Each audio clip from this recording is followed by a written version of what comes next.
Welcome back to the North American Summer Split. And in honor of Thai-loving, barbecuing dads who encourage their kids to play video games, we caught up with the pros to talk about their real-life champions. My dad's really cool. He's a cool guy. He gave birth to me. Well, he didn't give birth to me, but yeah. A champion in game that I could compare my dad to. I think my dad's kind of like Alistar. He's willing to give the headbutt to just push me, but at the same time, you don't want to mess up the horns. 因为他平常就比较严肃，然后对我管理就是比较严格一点，所以我觉得应该是这个。 I'd say my dad's like Pantheon. He always talks about how he's gonna like stop being an engineer and like open up a restaurant. Now that I think of it, I've always wanted to be a baker. My dad, he's probably most likely like Braum. You know, he's always helping people. He has a big shield with him too. I'd say Braum, but only because of the mustache. My dad's kind of like Draven because he's kind of troll. Yes! My stepdad is really supportive, as well as my mom, so I really want to thank them. He watches all the games and he often like will send me messages, you know, saying like congrats. He just really cares about my success and he definitely wants me to do well. Happy Father's Day, Dad. I love you. Happy Father's Day, Dad. Dad, if you're watching this, thank you for supporting me for all these years and Happy Father's Day. 好吧，父亲节快乐。 Happy Father's Day, Dad. Danke fürs lange Aufbleiben, damit du meine Spiele schauen kannst. Happy Father's Day, Dad, and thanks for supporting me. Mom, you too. Happy Father's Day. Thanks for supporting me. And to every other father out there, thanks for supporting your kid. All right, Kobe, so what do you got? Who's your dad? What champion? My dad? Yeah. I'm going to go with Rise. Ooh, He's good. bald. He's bald. I'd go with Zillion. I would really like him to play one of the Blue Men group for Halloween or something. I think that would work really well. I hope he's watching. That's the gift you needed right there. All right, it's time for our second Rumble on the Rift. Complexity versus Team Solo Mid. After their commanding win over Cloud9 yesterday, it's looking like TSM may have gotten the ship back on course. I mean, you got to say, Loco Doco has had an instant effect on the team, if nothing else.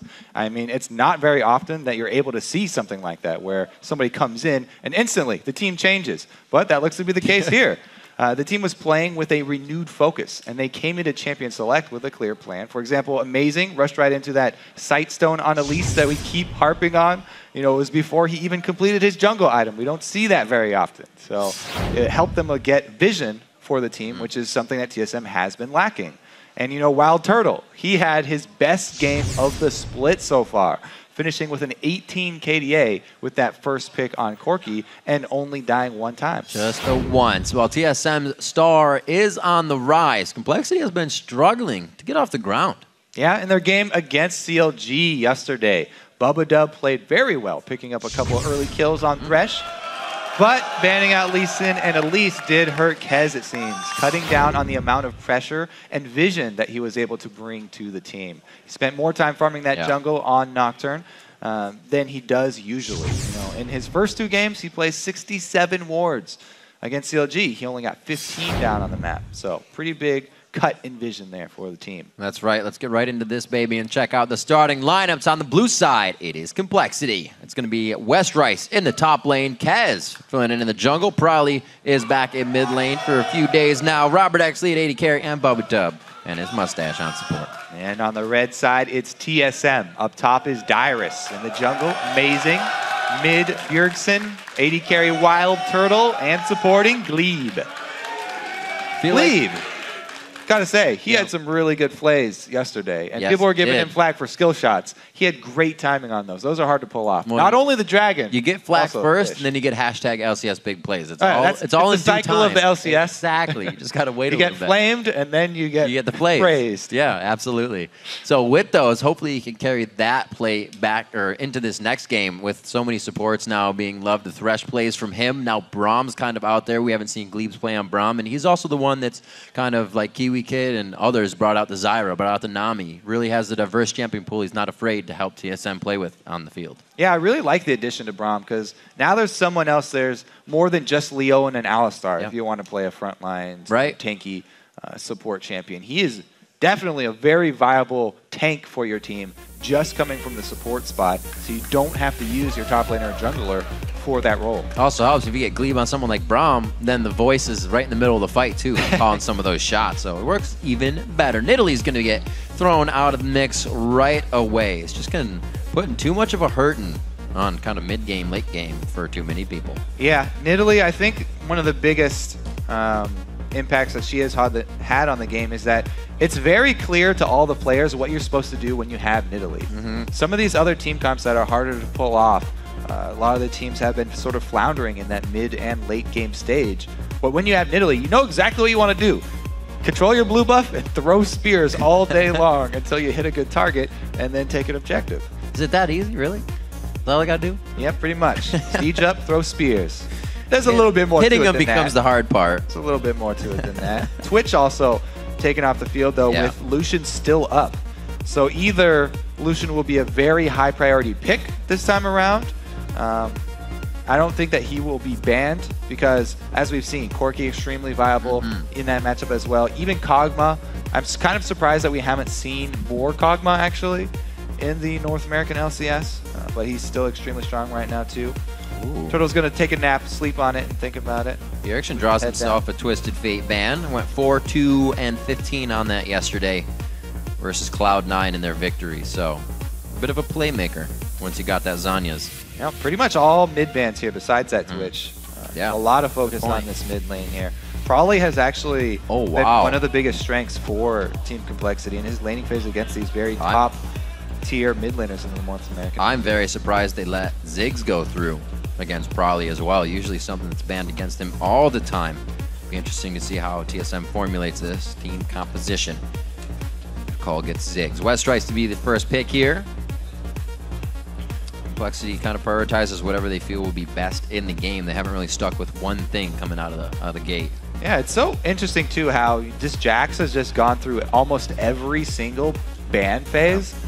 With so many people were complaining about how strong this champion is and how overpowered it is.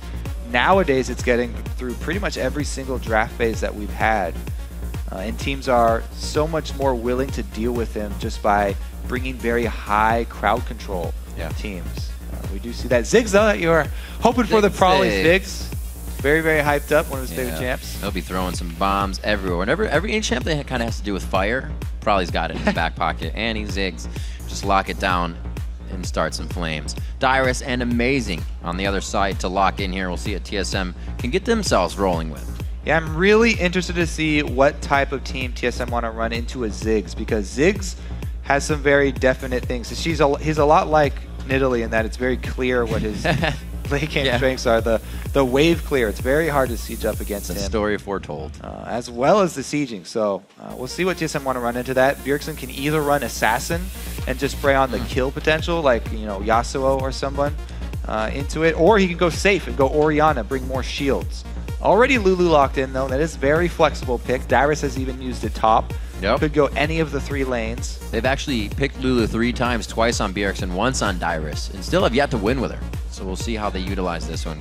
Nami, though, could be looking back to Glebe. Second time on Nami, he will lock that in. Yeah, with all of the focus, though, on the mid and the bottom lane with the ban phase, junglers all went through. So both of the top tier junglers are through, and I think that's good for Kez because he can bring the extra early sightstone. He can get extra vision down there, but it's also really good for TSM. So they both got very comfortable jungle champions, and really it's going to come down to performance now because both of them are very happy with the picks that they got. These are the 2 most contested jungle picks there are. I really want to see, given their best tools, what kind of game plan can they come out with, because Amazing has not come into these games with a lot of forethought and a lot of planning before them. We'll see if Loco has changed that up. It looks like the AD carries will once again match up the same. Lucian for WildTurtle and Corki for ROBERTxLEE was the same exact AD carries on the same sides they played in this first matchup. So we'll get a bit of that replication. Bubbadub locking in Renekton for Westrice in the top lane. Safe play for him. And now we got to round out. Is that Dyrus's, or are we actually going to get a Lulu in the mid lane and something else for Dyrus?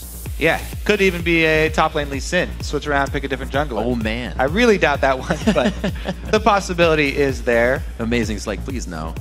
Yeah, so that Corki, though, I think that is pretty good to highlight because Robert really likes it, but also Turtle picking it over even Twitch last time around. So Lucian always the go-to pick there though for AD carries. All right. And he goes the assassin route. He does go the assassin route. Yasuo was played in week 3 versus LMQ for Team Solo Mid at the effect of a loss. 4-4-0 for Bjergsen. We'll see if he can turn around on this game. A lot of potential for them to stay alive in the engagements that they want. Also, growth. It's funny that they did this against Complexity, because if you early pick a Yasuo versus Complexity, probably loves picking Annie into that. He's one of the few guys that has that in the champion pool. So they actually, this is something you would only have to do against Complexity, is wait for the mid laner to be locked in before you Yasuo, so he doesn't have to go up against that probably Annie. And he does get this matchup versus Ziggs. And we'll see if it works. The game of chess and champion select has been played, and the pieces are set. Before the teams spawn onto the rift, let's see who you think will come out on top. And according to LOL Esports, 86% of you have voted in favor of Team Solo Mid. Wow, pretty big. But if you feel a momentum shift, you can change your vote by tweeting us at LOL Esports and using the hashtag COLWin or TSMWin. So last time we played, we talked a little bit about what was used, how it went down. Ziggs was also used by Probably in this last game, and TSM found a way to shut it down. It was Bjergsen on Kassadin in a 10-0-4 game, so he didn't get cast this time. It's going to be a little bit different, and it wasn't the longest game either. Looking at the time on this one, 30 minutes, and the first inhib was taken at 26, so TSM definitely had the win in mind right from the get-go. Yeah, and usually when you see a Ziggs, everyone kind of groans because they think it's going to be a long game. Shut down. It's so easy to stall people out with Ziggs because he has such great wave clear. But TSM were even able to cut through the minefield and power it right through for the win versus Complexity last time. Strong play. TSM has definitely been having a little bit more map control. We talked about LocoDoco and what he did on the first time coming into the team. It wasn't game changes. They were life changes, kind of outside the game things that they needed to then look in on the game differently. So far, it is working. Let's see if it works here. Complexity on blue side. TSM getting the crowd chant to start off as they make their way out of red. Some stragglers. They're new to the chant, just like there's new TSM members. There are new TSM fans. Right. It's kind of complicated. It's hard to get down. Get the rhythm. Yeah. Line of scrimmage set up for TSM, though. Defensive ward's going down. Moving out quick. So they're all seen. Looks like we're trading both sides. We're going to get privy knowledge to what's going on inside the jungle. Oh, wait a minute. All right. Cut back, but they don't know they're cutting back right over a ward. Yeah, it's a regular start here. We'll see how many wards TSM can actually lay down. Looks like Dyrus wants to get that lane matchup finding ward, the very deep one.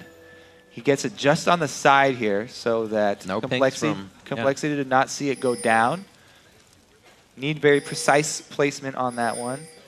We'll see what lanes TSM actually want to seek out, because they will not be getting that information. Complexity going with the blue side. Secondary invade. Interesting how they go for the initial invade for vision. Right. And back out just to do a late invade. This one, if they go through this bottom lane, will also bypass that ward. So very sneaky here from Complexity, and they may come out with an information advantage in this game. We will see how they use it. It's just going to trickle along for now. There are a few wards to be placed on the side of Complexity as they make their way in. They'll have a few more breadcrumb wards to place. Not too much change in the voting just yet. There's one for safety. And they're going to make it in quite quick, so it looks like they're keeping the AD carry support bottom in this sense. We're going to get a standard lane matchup coming out of this. Yeah.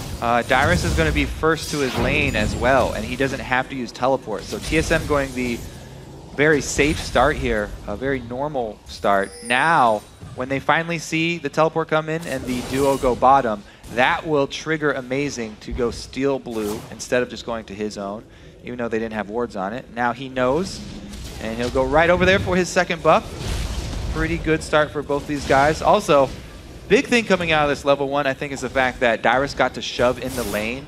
Anytime you have a range versus melee matchup, even if it's versus Renekton, who is the scariest melee to go up against, or one of the scariest. Yeah, that early. If you get early time in the lane to shove that wave, it's a really good start for Dyrus.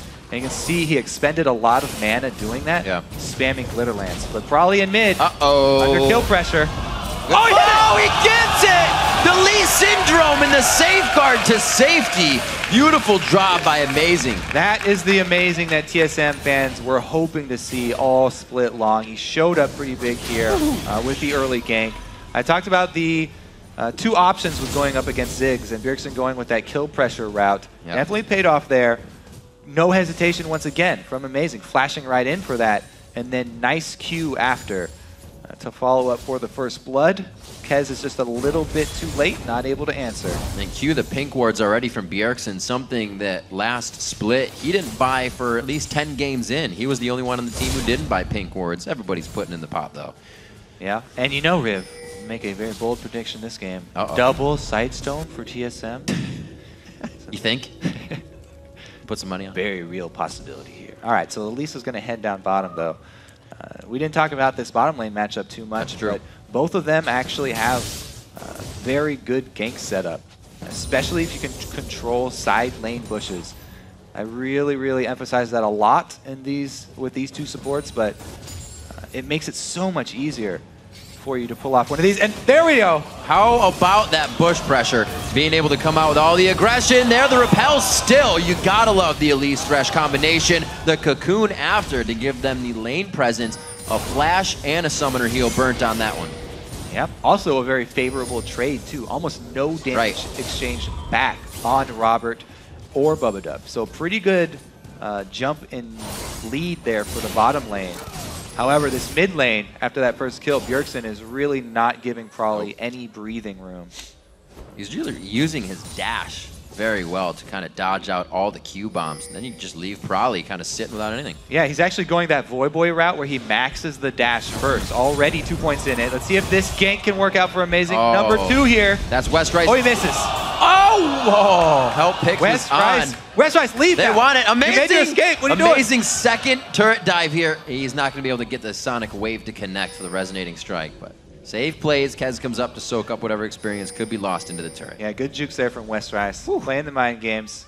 Amazing was holding onto his Q to the last second. He wanted to get the slow down first to line up an easy Q, but Westrice too slippery. He does get out for him though. Alive. His flash is down. He can teleport back soon. Yeah, he'll be able to teleport back up, but he's going to walk it out. Knowing that it is also back from Dyrus. We've seen action in just about every lane so far. Bjergsen once again goes down the wall. Pretty close, but it's still with the whiff. Gonna knock it out. Probably just walks right through that wall of wind. Not a substantial wall. All right. 35 to 35. Probably's actually, I should say Bjergsen keeping up on the CS there. Taking out Brawly. Oh, another grab from Glebe. Always making the plays on Thresh. Glebe actually the fastest stash in the West with his first blood on Afromu the other day. That's the fastest first blood this summer. Actually, that's Bubbadub. Or Bubbadub. I said Glebe. Damn. Crap. On the other side. They have two of the most confusing names though. Bubbadub and Gleebglarbu. Interesting choices for supports. They just try to make it easy on me. Dyrus incessantly throwing these auto attacks at Westrice. Glitter hurts, man. Get out of there.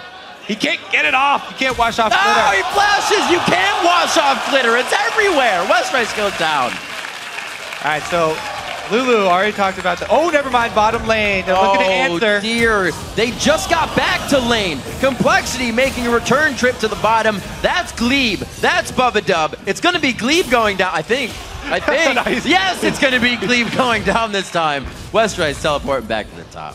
All right, so they do capitalize with the kill this time. But Amazing didn't let that kill go unanswered. Amazing was top, so he's doing some counter jungling, trying to make the best of it. I know it's not an answer for a gank, but he does at least take something away for Kez's time spent bottom lane. Again, this story is really developing where TSM solo lane's getting off to a good start, whereas Complexity's bottom lane. So Complexity really going to rely on Robert here. And since he's on Corki, that means Complexity really need to push that mid-game power spike. You know, Bloodthirster for Corki is pretty big, and then if he gets Trinity Force, that's where he really adds so much burst damage, and he can really sway those mid-game dragon fights. Yeah, well, for any one person To get going on Complexity, ROBERTxLEE would be that guy. He's easily able to hold a snowball, and the team peels for him so well. Was one of the main reasons they were able to take down Cloud9 after he got that triple kill to start off the game. So definitely the guy to have on the up and up at the start of the game. And Dyrus here, he's going with a Sheen build to try and keep down Westrice and ensure that TSM solo lanes continue to win. He wants to push this advantage. Westrice, though, now the goals for Westrice after this hard early game where he's not only he had to get the lane late, but he also got focused with several ganks. Westrice's goal is to just get beefy enough that he can actually be a part of the mid-game dragon fights and be that front line for Robert. As long as he can take up the space in the middle of the battle lines and get off a stun to peel for Robert. Finally Job done. Getting a little bit of jungle love here, Kobe. We definitely see a lot of this for the standard lane, or less of this, I should say, with the standard lanes. The jungles have been quite quiet this game. Everything's been all about who can take down who, mostly in that bottom lane. Every time WildTurtle and Gleeb present themselves, they get pushed out by Robert, Bubbadub, and maybe Kez if he decides to be there at the time. Right now, they are hovering the bottom side of the jungle. Not much. And I love how TSM are going back to the mid plus jungler combo. Before there was a disconnect, right when Amazing joined the team. But not only did Amazing early gank for Bjergsen to get him going so that Bjergsen can play his old role of assassin, still balling and carrying a game, but also they're double jungling. Being able to jungle with your mid laner when he shoves a lane is very important to junglers controlling the map very early on. They need to have that backup coming from the mid lane who has so much control over the jungle early. Whoa, Westrice going in. Westrice going in very hard. He thinks he can bait this one in for Kez. Dyrus throws on the Whimsy for himself. That's the slow. The Wild Growth is used next. He actually holds both. He did not use them at the same time, and it keeps him alive. Yeah, you can see how calm Dyrus is in this situation. Saving his ulti until the flash cocoon. He's got full fury on that. That's going to be big damage if he can get in, but Dyrus, he gives him a laugh. He's trying to bait him in. Classic Dyrus here. Trying to bait him in, but there's a ward there. They saw Amazing. So Complexity do not bite. Just walk away. Walk away very slowly. Mentioning earlier, the Bjergsen and Amazing, it's kind of refilling the shoes of the TheOddOne, being in the back pocket, always having the jungler around your mid lane. Yeah, Amazing. You've already counter jungled that. Now he goes back. He clears it out just before Kez gets there. So not only did he counter jungle, delay the respawn, but he doesn't even let Kez get the little blue wolves either. And Amazing still hovering around mid so much. The reason that he had to clear out the own camp that he counter jungled is because he's been spending so much time around mid, hovering around mid, waiting for some action so that he can back up Bjergsen. But since nothing's happening, end up having just to kill a couple small ones. They go for the second one here. Very nice. Pink ward's seen by Bjergsen, but can't go for it because it's even 2-on-2 right now. Like the little cheeky pull out they did. Amazing being closer to the buff. Pulls the aggro up, but they're not in position to get it with Complexity hovering over the left side. He does deny a bit of experience to Probably in mid. It's already 103 to 85, so Probably would love to be soaking this up at the right time. Gets back for it. Yeah, he's very happy with that blue buff. He's been able to CS decently, spamming out his abilities. Bubbadub is on fire, by the way. These death sentences are just on point from him. But yeah, he's very happy with that blue buff because he's been struggling since the early pressure onto the mid lane. Has to always constantly be worried about the kill pressure from Bjergsen, and having the blue buff just enables him to CS from further away without having to run dry on mana. Great zone control here by Complexity in the bottom lane. Not too much else was grabbed after that kill, but WildTurtle and Gleeb have been forced to play safe. Turret finally falls, the first one of the game at 12 minutes in exactly. Might get a little bit of roaming now, and the power of Complexity is going to start shifting around the map. Such a great setup by Complexity as well. They waited and they denied as many minions as possible with that turret so that the wave was not pushing because they have Elise coming in. And TSM have to venture into the fog of war to try and get vision down around here. So pretty big advantage right now for Complexity on the bottom side. Kez does get seen though, so they lose out on this little window where they had complete vision control over bottom and no bottom turret. Would have been really, really great for them if they could have pulled off a move by Kez on the duo lane to just completely snowball Robert for the mid. Oh, Bjergsen looking to get a little dragon pressure here. Keeps himself safe with the wall, but he might have got himself into trouble unless he can return to dragon with the team. Probably gets hurt quite bad in that one, and they got some summoner spells. Actually, he takes Ignite out. A great wall there from Bjergsen, saving his own life with the walk away. Still going to be dangerous. Probably still has his ultimate here. And Complexity is going to start Dragon. Looks like they still gain pressure and control. Might even have some damage on mid-turret. Dyrus cannot interrupt Westrice teleport while Westrice is under his turret. If Dyrus flashes under the turret to try and use his ulti and interrupt that teleport, then he'll probably lose his life. Oh, going in. A few more shots. The heal comes out. The speed for WildTurtle. He's safe, but both summoner spells were used here. Right now, TSM is on their heels and actually disengaging with summoner spells, so it's only getting worse. They're going to be going for blue, so Complexity, they feel like they can get the bag of chips and dragon on this. Yeah, big price to pay there. Double summoners from WildTurtle. They do get hit by the tidal wave, though. Glebe on the outside, able to pull safety to him. Whoa! TSM has closed in on this fight very awkwardly. Probably has been left on the backside. Bjergsen gets out, does the flow, keep him alive. ROBERTxLEE huffs a rocket over the wall. Amazing is now going to go on a rampage. Kez has already used his repel. Can't get the Tempest and Cripple down. ROBERTxLEE is now the focus. Valkyrie is up. He tries to get himself to safety, but Amazing is going to be there capitalized to kill. And we actually saw in the top lane the teleport was not used, but they 1v1 quite hard. Dyrus stopped his. Yeah, Dyrus is able to... locked up. It's actually Westrice flashing under the turret here. He's the one who takes the turret shot to try and stop the teleport. Said it one way, but it was also true the other. And he's going to pay for it here. Westrice just slowly dying to the damage over time. Ouch. Dyrus with Littered Lance. How do you make it so far in the end? Oh, all right. It was a he died over there. Valiant attempt on the escape there. He was zigging and zagging, trying to dodge that Littered Lance. Tripped over his own feet in the end. It happens when you have to dodge that much. 22,000 to 20,000 gold. 2-1 in turrets as TSM is getting themselves a pretty nice lead here. Whoa. Dyrus just picked up a needlessly large piecing rod. Together a recipe of things. He was like, forget about these little baby items. I want the biggest one of each. What do you got? Bjergsen keeping 125. Finally crested by Probably back to 131 as Zig should be out farming that. Yeah. I have to say that was beautiful CSing under turret and avoiding all harass while doing it. Yeah. Great wind wall to block 2 bouncing bombs and pick up every single CS under that turret for Bjergsen there. Static Shiv finished for him right after that Cutlass, so he's at a very, very strong power spike for himself as well. He just wanted to get the lifesteal and slow from the Cutlass. Everybody really does value the Blade of the Ruin King early on Yasuo now as well, because he scales so well with attack speed. Right. So he'll probably just go ahead and upgrade that next. Getting everything he needs. You see Westrice come down to clean up a bit with his teleport up. He heads to the top lane.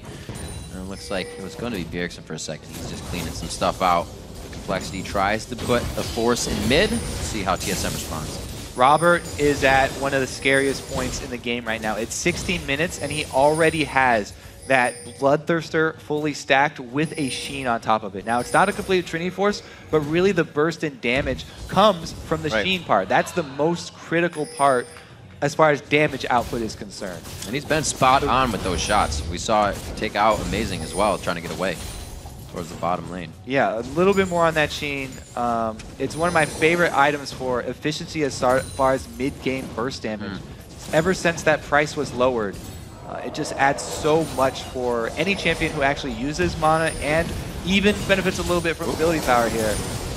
So it's going to do a lot for Robert. Even under turret, you can see so much harass going down for him. Complexity showing their strength right now and the capabilities the champions they have selected to rock through this game with. 2 kills under ROBERTxLEE are the only 2 kills that Complexity has, but we were talking about that is a member.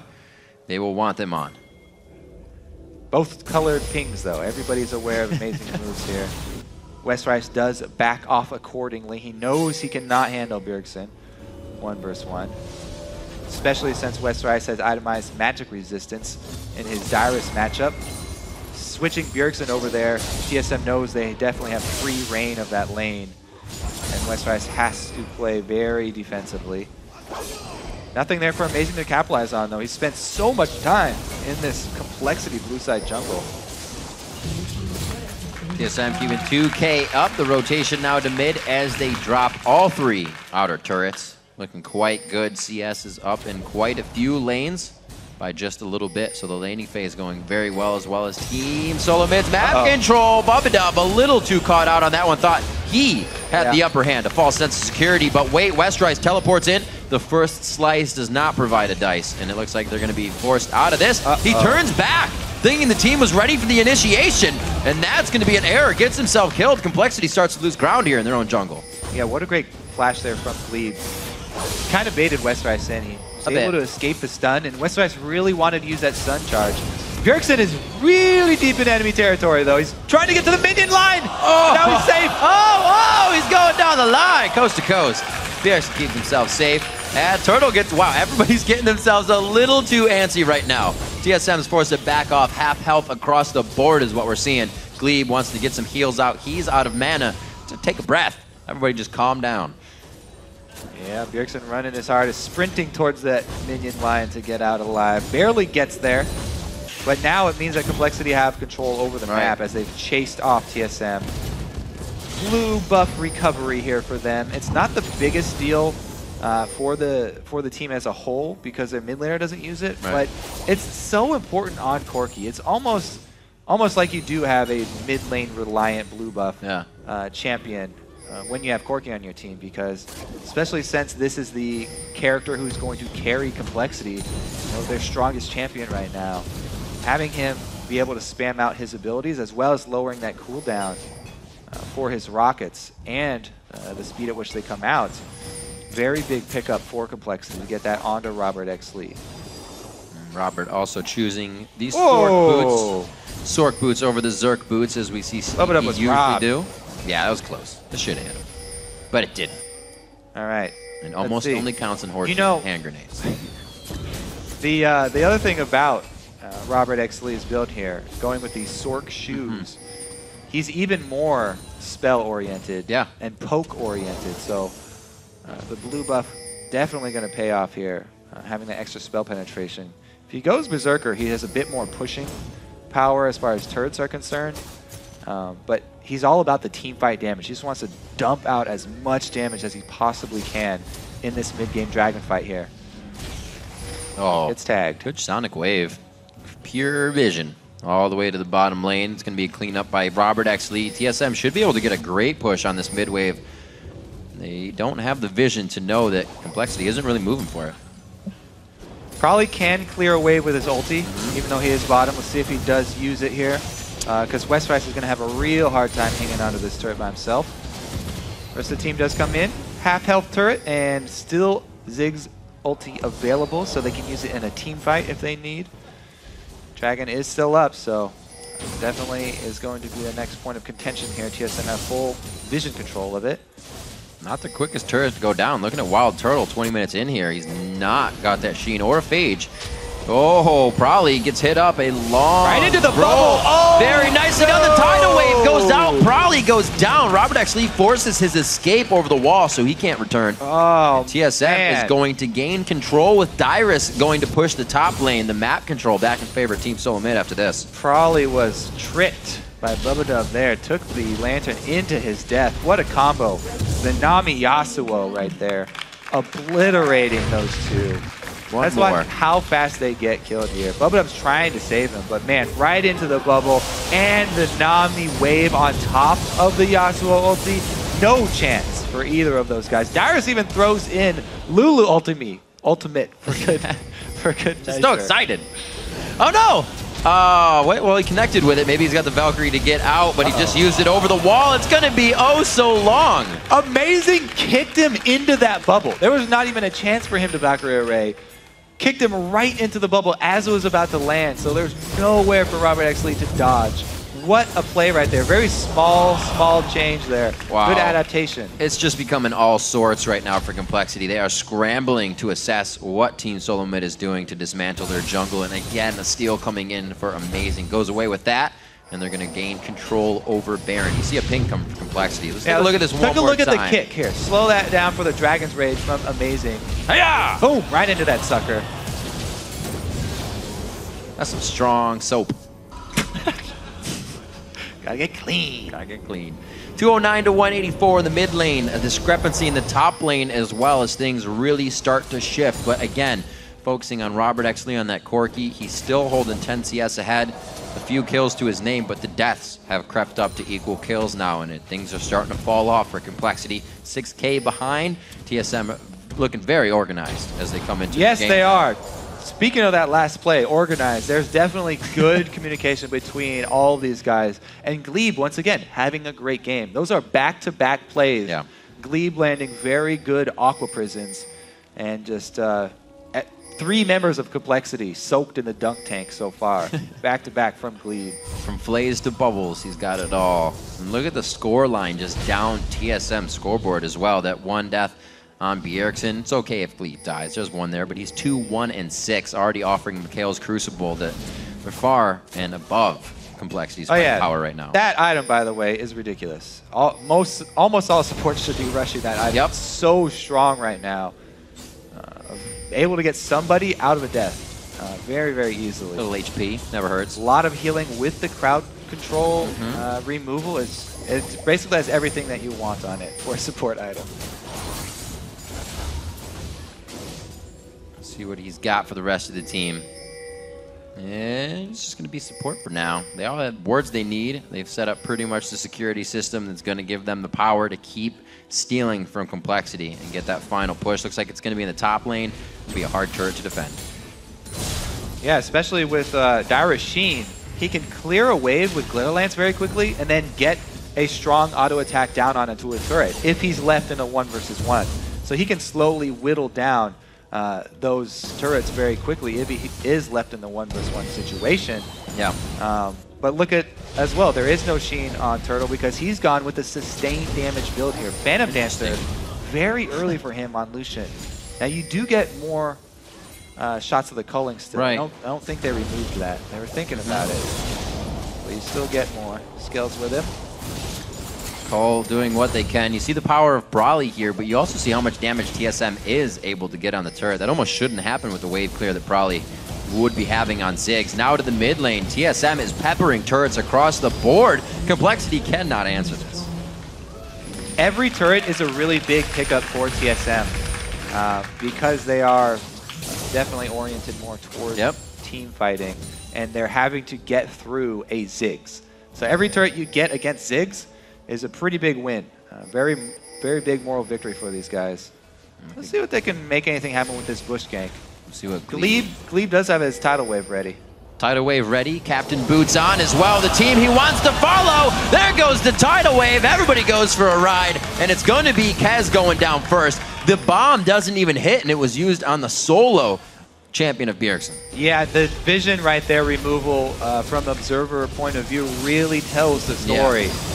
There was nothing for Complexity there. They had no idea TSM were going to loop around. That's the advantage of the vision control that TSM invested in. And their investment paid off. Not only do they get 2 kills, but they add on Baron as interest. One more time. Everybody following Gleeb with his captains, and they go all in. Yeah, he gets the slow down with the auto attack first, into the bubble, into the tidal wave, catches 2 people. They just annihilate Complexity there. That Captain's Boot upgrade pickup for Gleeb is a very rare pickup. Yeah. It does enable the team, since he's usually going to be behind the team, enables them to retreat if they do get into a bad position. But as well, if he's leading the charge. Like that, it's going to get everybody right into the fight as well. Swimming upstream, made that one work. 40 seconds on the clock. Dragon's going to be worth quite a bit. Not its max amount right now, but it would be very good if Complexity could grab those little tidbits as this game goes on. 10,000 gold behind right now, and everybody playing very up to par by Team Solo Mid. We kind of wondered yesterday if it was really the change of Loco Doco, and they're kind of solidifying that question now. Well, they had defeated every team that was ranked lower than prior to bringing in Loco. Right. So we can credit Loco with a lot of things, and we can say, yeah, you know, that Sight Zone was definitely Loco when first game Amazing came out with Elise getting it early, but, you know, they were able to defeat all the teams below them in the standings. That's one way in which TSM have been very consistent this LCS split. So we could contribute a lot of things to Loco, but not everything. Moving in Amazing, and the rest of the team setting up what could be some final wards here as they just litter the entire jungle. Whether the wards are 2 inches or 2 feet from each other, they want that vision. Turrets going down in the bottom lane as it's Bjergsen working the split push in the top. Westrice has been having a tough time with focus on him in the game. Dyrus alone sits 3,000 gold above his cash flow, so you can see just how tough it is for Complexity right now. Yeah, it's very hard for them. What they really need now are Death Sentence and Cocoons to land on people who are out of position. Here we go, though. 2 versus 1 up top on Bjergsen. Squishy target. They might be able to capitalize. Oh, he goes back in. Oh my gosh. Yeah, he goes back in. The healing's going to be there. Will he actually be able to rock this out? The double kill. This shouldn't kill him. And he makes it out alive. I like his use of the active from Blade of the Ruin King right after he does his ult. Really good thinking from Bjergsen there. Able to go back in and grab the double in the 2 versus 1 situation. Uh-oh. Able to bait them in and go for the burst. Very well played. Oh, soloed out with a little bit of help on the shield coming in from WildTurtle. Going to be a turret going down as well. TSM making their way into the base, and they're going to start wreaking havoc on their first inhibitor and inhibitor turret. Could be just going down to the bottom lane after this. Amazing, taking 3v1 in an amount of damage right now, but he's still all right to fight in the game, which just shows TSM really knowing their limits here inside the base. 30 minutes in, it looks like they might be able to try to finalize the game with the amount of damage they're trading back during a retreat. Now Complexity's looking for solace under their tower. The culling comes out with a tidal wave, and they both just ride along. Probably gets taken down as well. So much damage coming out of this WildTurtle without the Triforce build. He's able to just put down the power, knows exactly what he's doing. TSM takes over Complexity's base. Oh, he wants more too. Boom, boom. Bang, bang. Bang, bang. You're dead.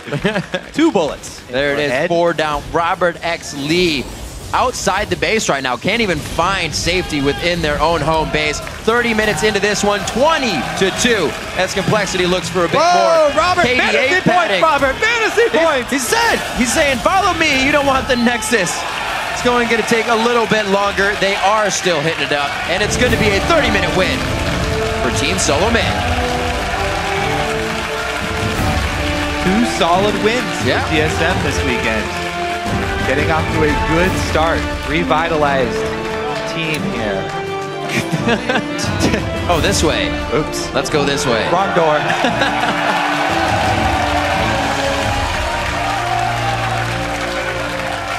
And a very good game all around. TSM members really stepping up all around the map. Great plays. We talked a little bit about how it seems like the mid lane jungle synergy is coming through that much more for Team Solo Mid. Bjergsen and amazing little buddy system this game. Yeah, he spent a lot of time around mid lane. Yep. A lot of it was really the first game there. That was good. Some of the extra time was wasted, and Complexity made a valiant effort, trading the top lane and mid lane power TSM for their bottom lane. They put a lot of hopes onto Robert. They did. They had a good start there for Robert in the bottom lane. Pushed out WildTurtle. Robert and Bubbadub. A lot of really good hooks for Bubbadub. Now, but not able to turn the strong mid-game Corki, though, into the victory. Too much pressure from TSM towards the top side of the map. Really able to control pretty much mid to late portion of the game. They weren't too worried about their blue buff kind of being stolen or being hovered around, because after they got Complexity off their side of the map, it was really just TSM forcing Complexity, dictating their motions, and everywhere they went. Then when you can get Bjergsen to just roam around single on Yasuo and start split pushing, everything starts to fall apart. Yeah, he got strong. TSM really did have the 2 strong solo laners there. Either one of them very good split pushing contenders. We saw Dyrus pushing that lane all the way up to the turret, with his Sheen build for Lulu, bullying Westrice pretty early, and then Bjergsen switching right over as well with a spectacular double kill, turning that one around. And things working a little bit better for TSM too in their trial of different things. Like we said, they had 3 Lulu plays before this, and one of them was on Dyrus, 2 on Bjergsen. they finally find a win with that Lulu play, and it's actually back in the top lane on the player who plays it the least. So even though TSM's trying to go outside their box, they're still keeping strong, methodical play along while doing it. Complexity, hopefully they can find some ground to stand on soon, because they're going to still have Brokenshard coming back. It's going to be another mix-up of trying to get coordination back together, and it's only going to get tougher. Yeah, not only are they the newest team in the league, but they've also had to deal with so many switches. Brokenshard leaving, Prawley leaving. You know, they've got visa issues. Almost all these teams have had to deal with visa issues, getting people over. And, well, getting them over one time is not really the problem. It's keeping them here. Right. And then getting the practice in. Kez does show promise with playing with the team. It's not like having a sub is going to hurt the team. They've already gotten some wins with it. But the transition of back and forth, especially starting the season without having the shot caller, probably, as we were just saying, kind of complexities, trials, and tribulations, they've made it hard on themselves without having a chance. So it's been hard on them, I should say, then, that coming into the season when they are now getting back into the LCS, that they've had to deal with all of that. It's really been a hard road. Hopefully they can kind of even everything out and not have to worry about this as the second part of the split comes through. Yeah, a lot of things for that team to deal with. TSM, though, they seem to be dealing with their issues pretty well so far.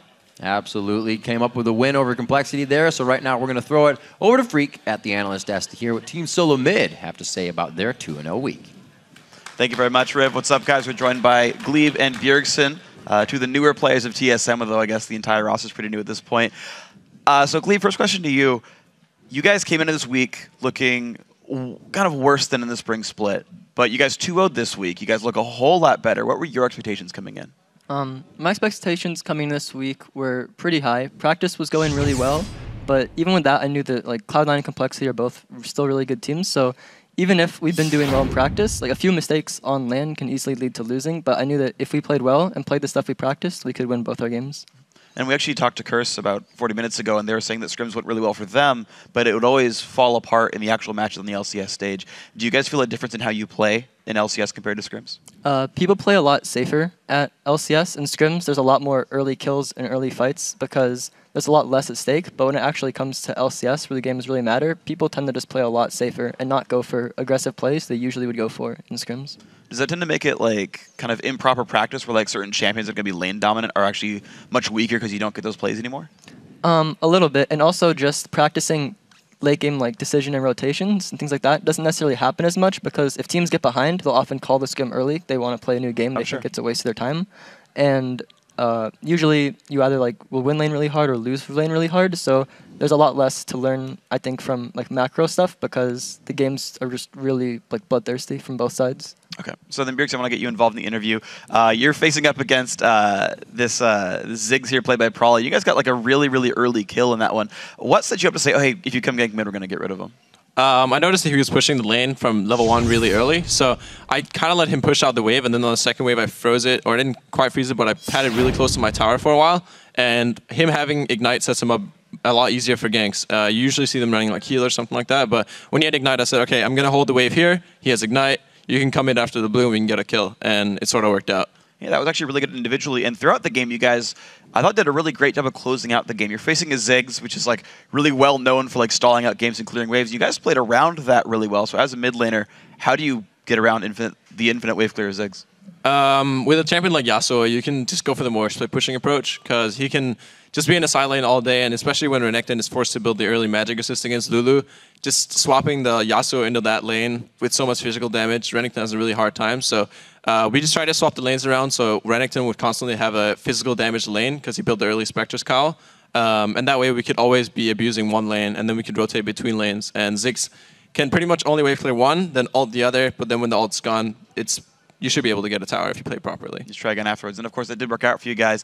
Let's pull up to the mid game a little bit. There was a 13-minute dragon fight you guys won pretty heavily. We can pull that replay up on the screen. Gleeb, I want you to walk me through what you're telling the team and how you're kind of navigating this fight. You can see the tidal wave already coming.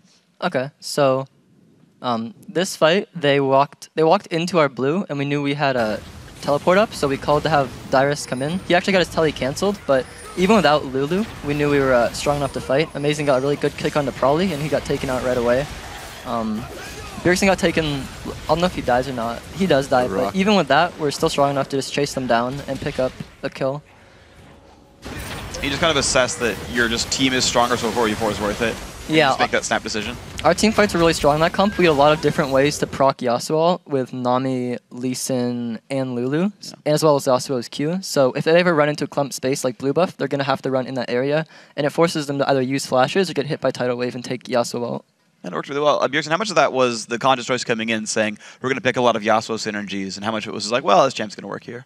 It's a comp that's been played a lot in Korea, the Lulu Yasuo, because you get the knockup from the ultimate, and you can pick champions like Thresh or Nami. Lee Sin has the kick, so it just has a lot of synergy and a lot of ways to set up for Yasuo. It puts a lot of pressure on me because I kind of have to be strong. Sure. Otherwise, we're kind of picking all these things to set up for me for no reason. But that's also why we focused away with the jungler early game as we did. And it's a really solid comp, and if you don't really hit the tornado, you have something else you can set up with, so I like that. So you spoke about a lot of pressure being on you. Your last split's MVP. TSM had some struggles in the first couple of weeks. Was there extra pressure on you to step up and get TSM back to top 2? Of course, I've been pressured a lot by fans, by myself, by everyone that I need to step up. And it's not as much like mechanical skill and stuff like that. It's more shot calling and decision making and stuff like things like that. And I think that's really what we focus on improving on in scrims. We really focus on if we can chase that kill. I just say don't go for the kill. We want to win the game in an objective approach, and that's how we try to win every single game now in scrims. Because, like Gleeb said, scrims are very bloodthirsty. But if you can kind of take that out of your own playstyle at least and focus more on actually learning from scrims rather than just focus on winning through kills, I think you can learn a lot more that way. And that's what we did this week, and I feel like we've improved a lot. And you spoke about both pressure continuing to be on you, as well as the fact that you said you're having your shot calling where you're putting more of a voice in. How is sort of talking in the middle of the game with you two guys?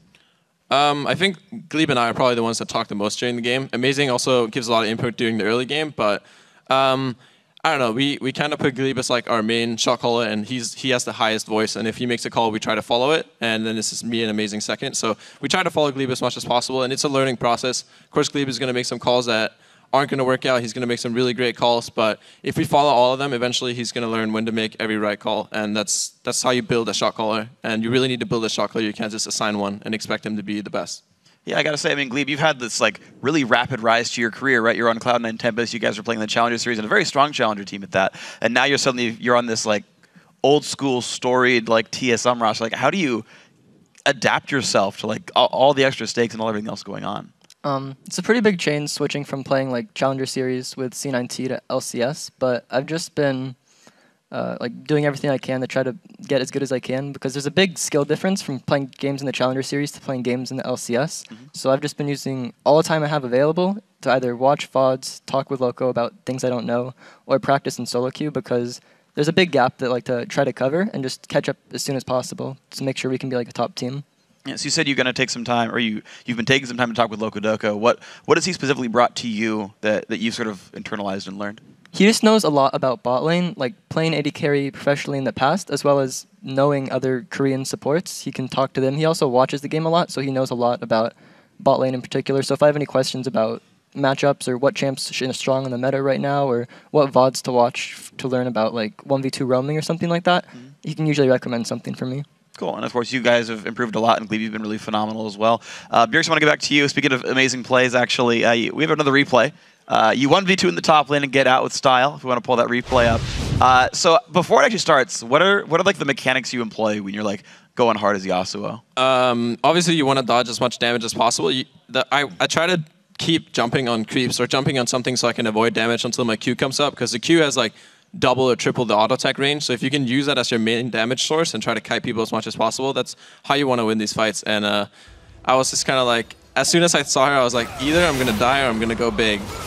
And I keep trying to just jump on creeps and avoid as much damage as possible. And I get the double knock-up, which procs the armor penetration. So I start doing a lot of damage. Here, when I'm killing Renekton in the end, I realize that I have Ignite up, and I'm oh, maybe I should actually use that. And I do, and it ends up going pretty well. Yeah, of course, that went really, really well for you guys. Okay, so you guys go 2-0 in the week. You said you were confident coming in.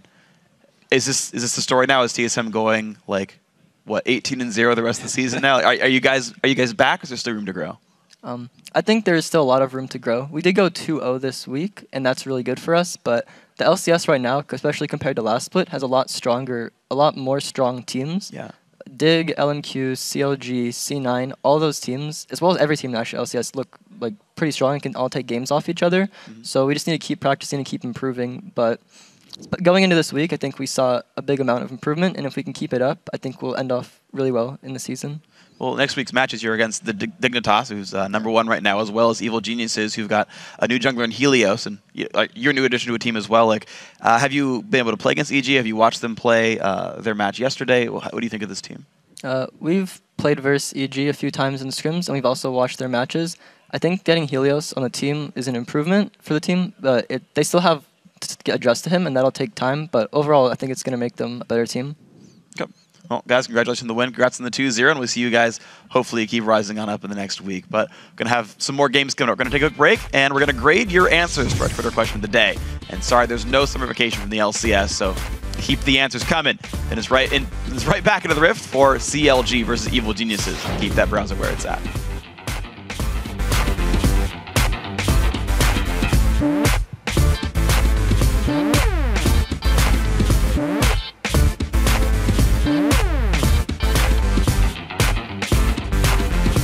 Does Lemonation mean emotional? If you put down the letters, it's emotional. Lemonation. No, it's not.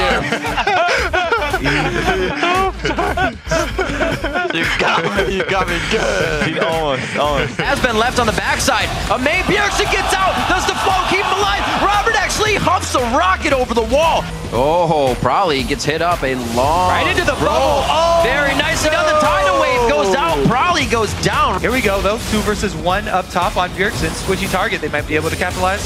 Oh, he goes back in. Oh my gosh. Yeah, he goes back in. The healing's going to be there. Will he actually be able to rock this out? The double kill